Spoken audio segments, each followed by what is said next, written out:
They loved their Lord so dear, and his love made them strong. They followed the right for Jesus' sake, the whole of their good lives long. And one was a soldier, and one was a priest, and one was slain by a fierce wild beast. And there's aught only reason, for no, not the least, why I shouldn't be one too.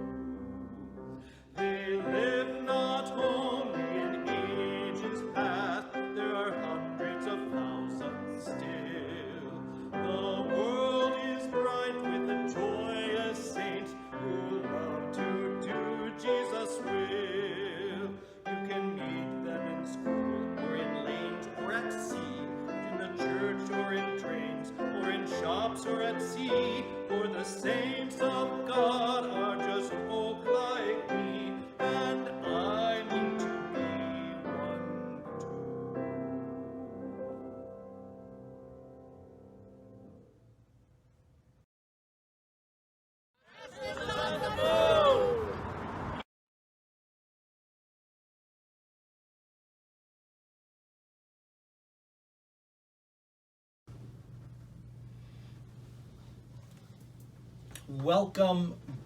Welcome back to Historic Holy Trinity Church's virtual Bible school. Aslan is on the move, day 4.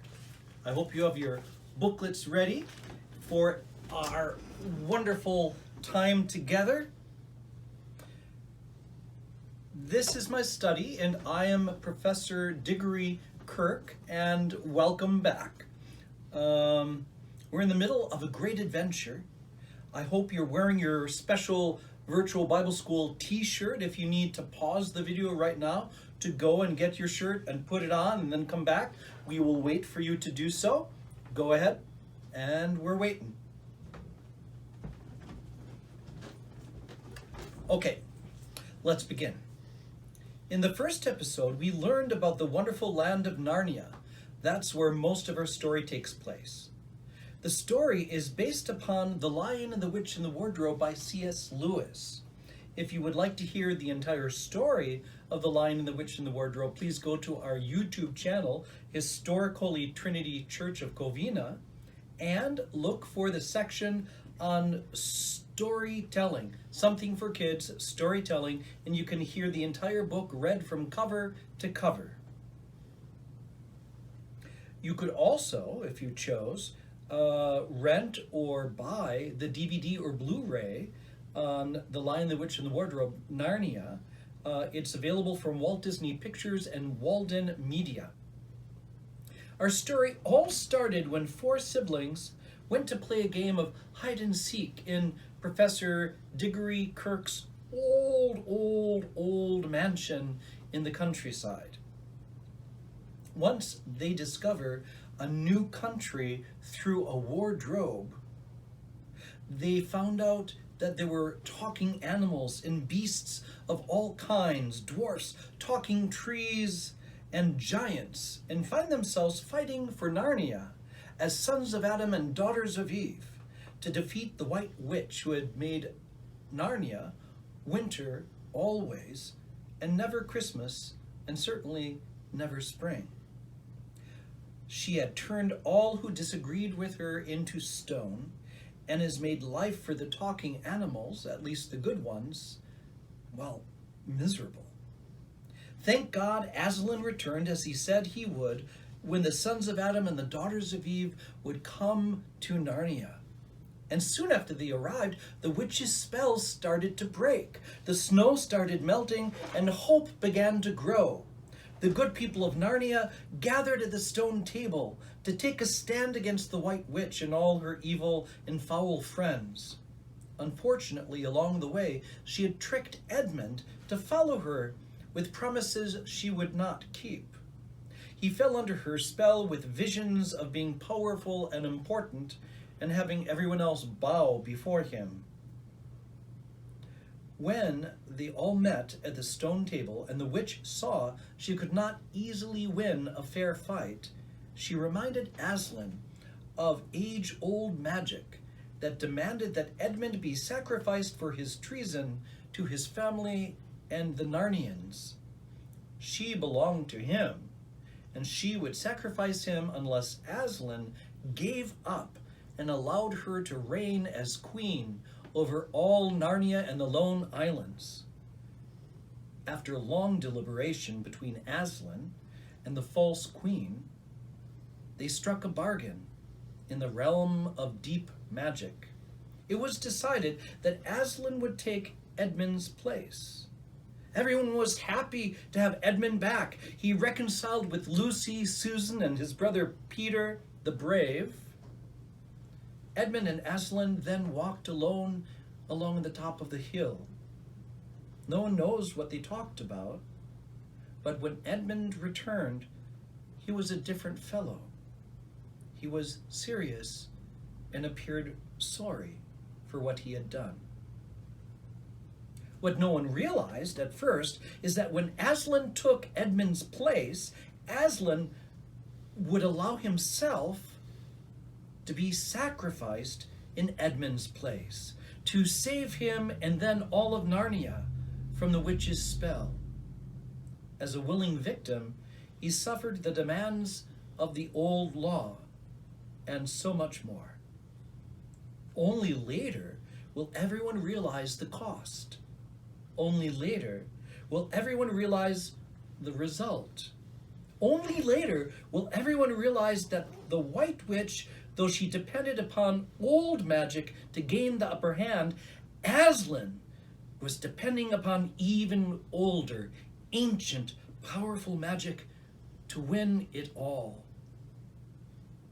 That night, only Susan and Lucy, who could not sleep, accompanied Aslan to the stone table and the witch's camp. The stone table had been turned over to all the evil creatures and spirits and ogres and worse. And after Aslan told the girls he would have to go on alone and they must leave him, they watched from behind a grove of trees. They watched him surrender himself to that horrible horde and to the White Witch. They shaved his beautiful golden mane. They tied him up and humiliated him and called him all kinds of names. And then they killed him. The girls went back to their tents in silence and shock. They were too sad to speak. But remember, this is not where the story will end. There will be a new day, and the deeper, most wonderful magic will lead the way.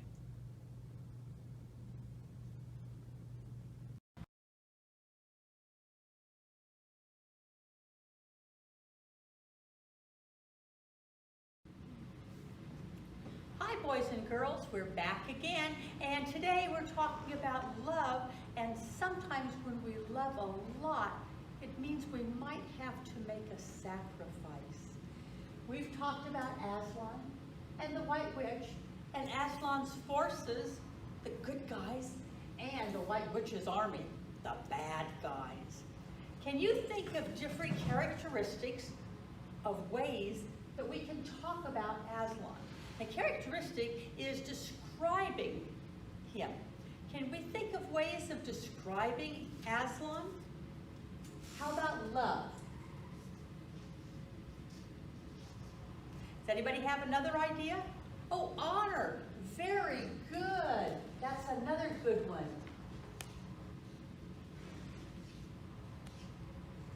Think of another one. Kindness.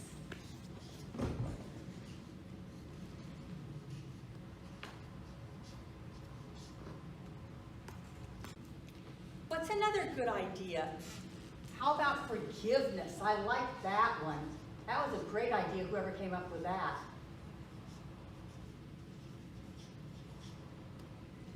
Think of any others?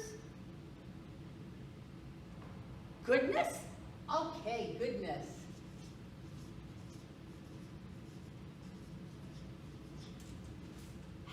some words to describe the White Witch. Hate? Oh yeah, that's definitely the opposite of love. Yes. Yeah, she didn't like very many people, no doubt about that. Mean? Another good one.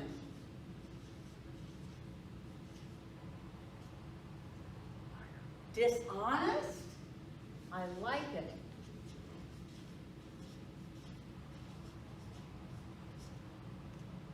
How about liar, liar, pants on fire? Ooh, there's a good one.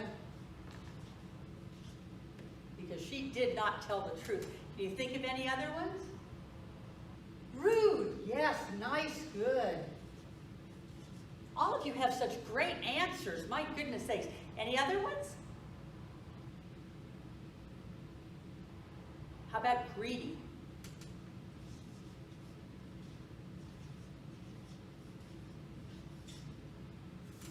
Let's talk about Aslan's forces. Now these are the good guys. Do we think of some words that might describe them? Supportive, that was good. Yes, they definitely supported Aslan.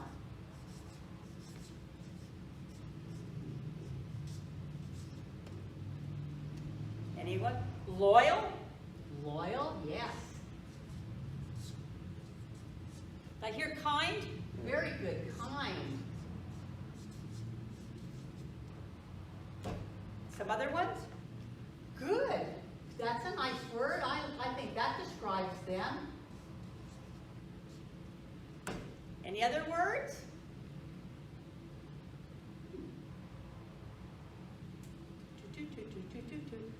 Thinking of words? Forgiving? Good one.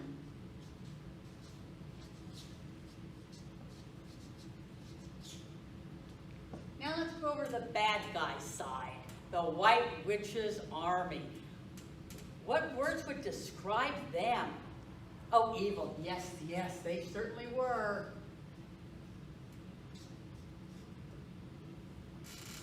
Another one?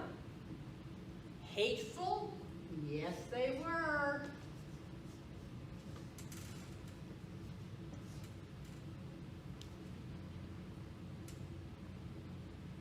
Think of another one? Unkind? Okay.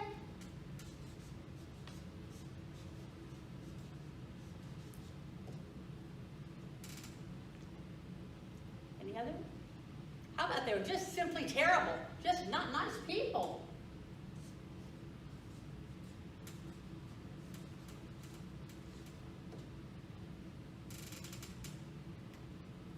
Now, at the stone table, this story talks about great sacrifice and a lot of love. Aslan was very, very brave. He was very, very loving to give himself up and to take Edmund's place and to save everyone, all the people of Narnia. Boys and girls, think about a time when maybe you were out in the playground at recess time and you were on the swings and it was your turn.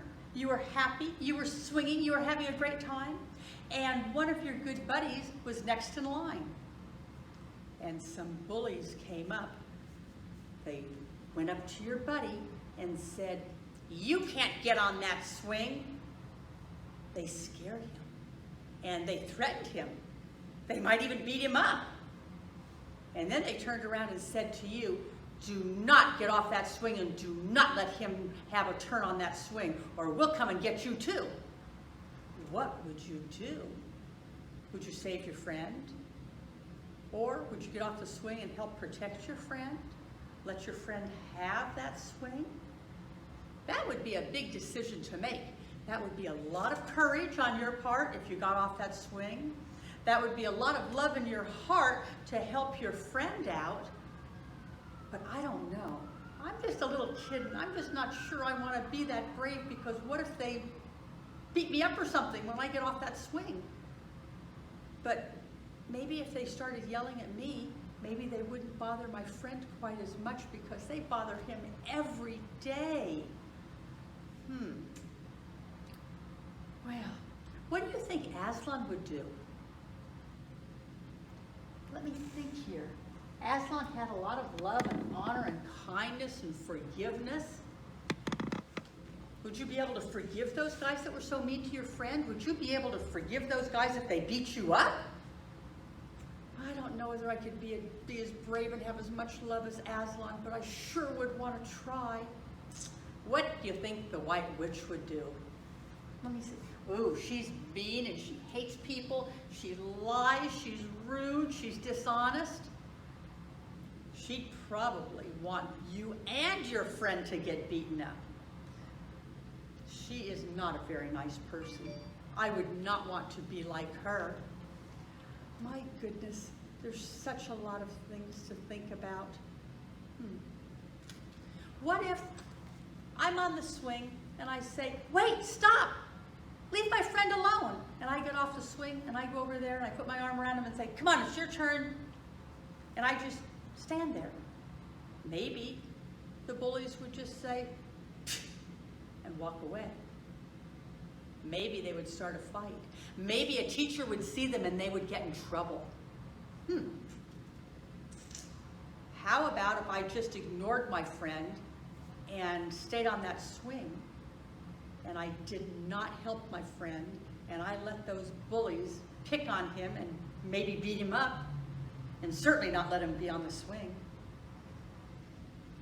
I don't think I'd be any better than the witch and her white army. I don't think I want to be like her. I want to be more like Aslan and his forces. It would take a lot of courage, but I'm going to try. I'm really going to try. What is a crown?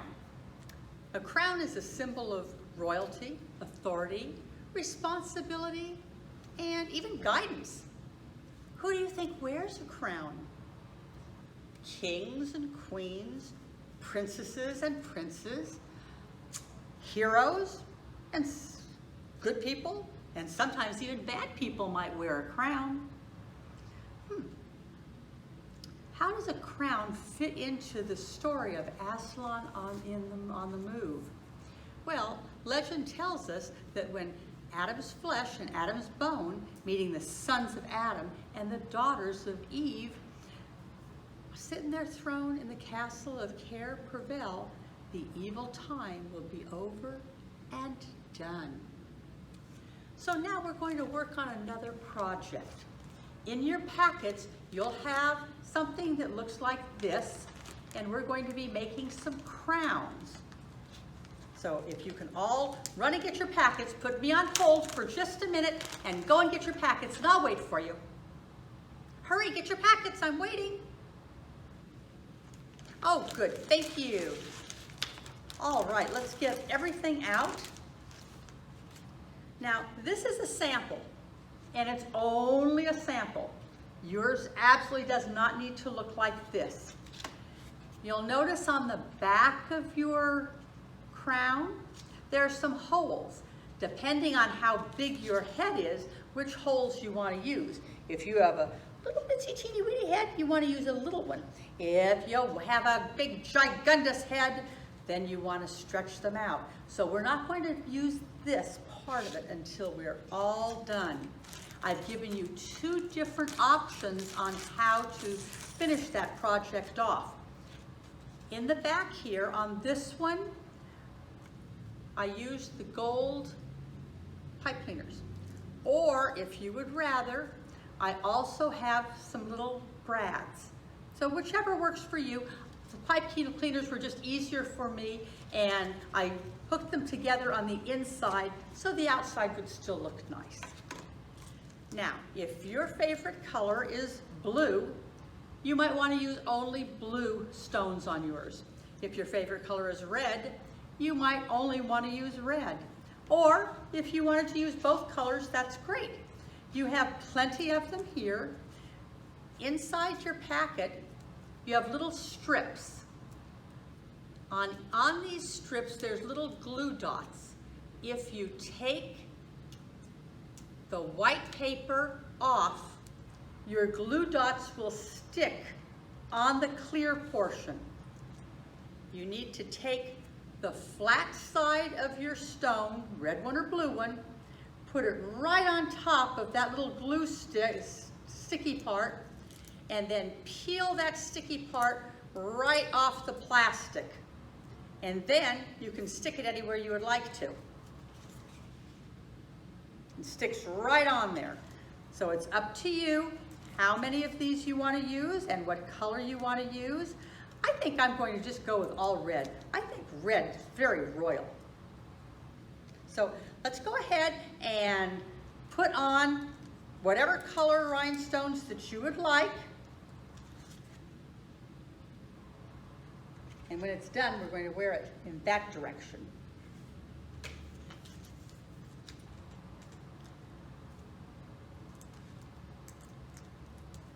Now, if you decide that you want to use more rhinestones than you have these little sticky things, I've also put in some tacky glue. And you can use that, just put some tacky glue on the flat side of your rhinestone and then put it wherever you would like it. I'm going to show you an example of what I'm talking about here. And this little silver thing that looks like a little fork, you can use that to get your glue. You put a little dollop of your glue on there. Then you can stick it on. Now, that has to dry because as you saw it started sliding a little bit. So if you decide that you want to use some of the glue and put more rhinestones on than you have of these little dots, that's perfectly fine because we're not going to wear these crowns until tomorrow.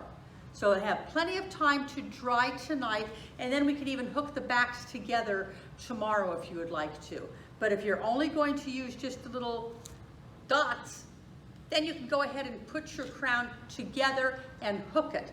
But just make sure that you decide where you want it to be before you hook them on, so that it's going to fit you properly.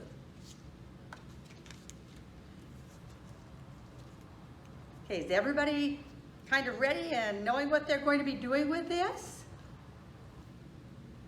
If you have any questions or you have any problems or need a little bit of help, maybe there's a mom or a dad or a grandma, grandpa, sister, brother, somebody that might be able to help you with this. But if you just let it dry, if you're going to use the glue. I'm going to try and turn this up really fast so that you can see it without them sliding. They slide a little bit, so that's why I don't want to turn them too much. But just put them on wherever that you would like them to be. There's no right, there's no wrong. This is your crown. Now, through Aslan, though he was a great king, he shared his crown with the sons of Adam and the daughters of Eve, and that means that all of you are going to be heirs, which means that you are going to benefit and also be part of being through the crown of at the castle of the care of Parvel. And these crowns are what we're going to wear tomorrow to celebrate. Tomorrow will be a celebration. I'll see you then.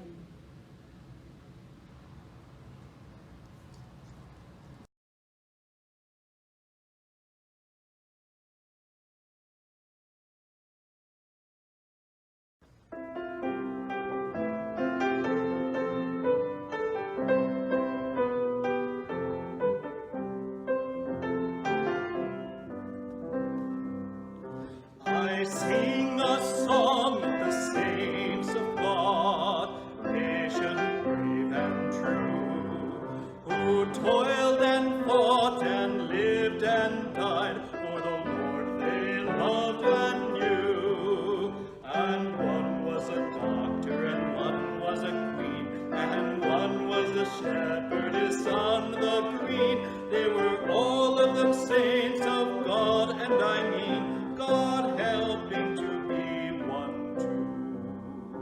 They love their Lord so dear, and His love made them strong.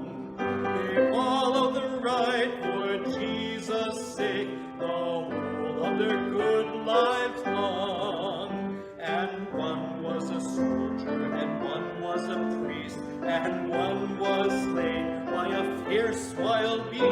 And there's not only reason, for no, not the least, why I shouldn't be one too. They live not only in ages past, there are hundreds of thousands still. The world is bright with the joyous saints who love to do Jesus' will. You can meet them in school, or in lanes, or at sea, in the church, or in trains, or in shops, or at sea. For the saints of God are just folk like me, and I mean to be one too.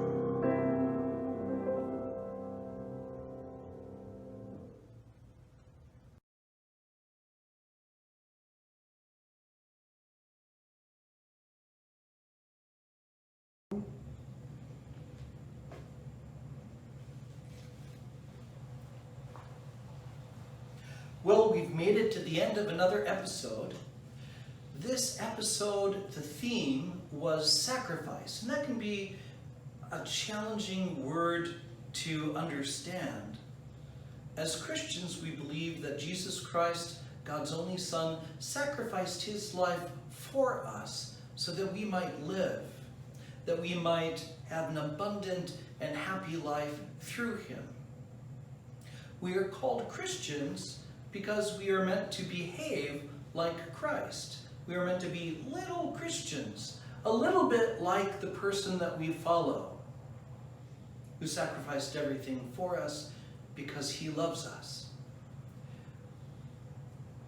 When we come together in prayer, let us keep that in mind. The Lord be with you. Also with you. Let us pray. Christ, our King, Christ, our way, our truth, and our light. May we live, and may our actions and words and deeds form crowns about our head of goodness and loving kindness. May we, as children of the King, sons and daughters of Adam and Eve, be worthy of your calling to follow where you lead. And when you ask us to be brave and to sacrifice for you, may we do it in love and faith and grace that you give so freely. Help us to always love you and our neighbor. Amen.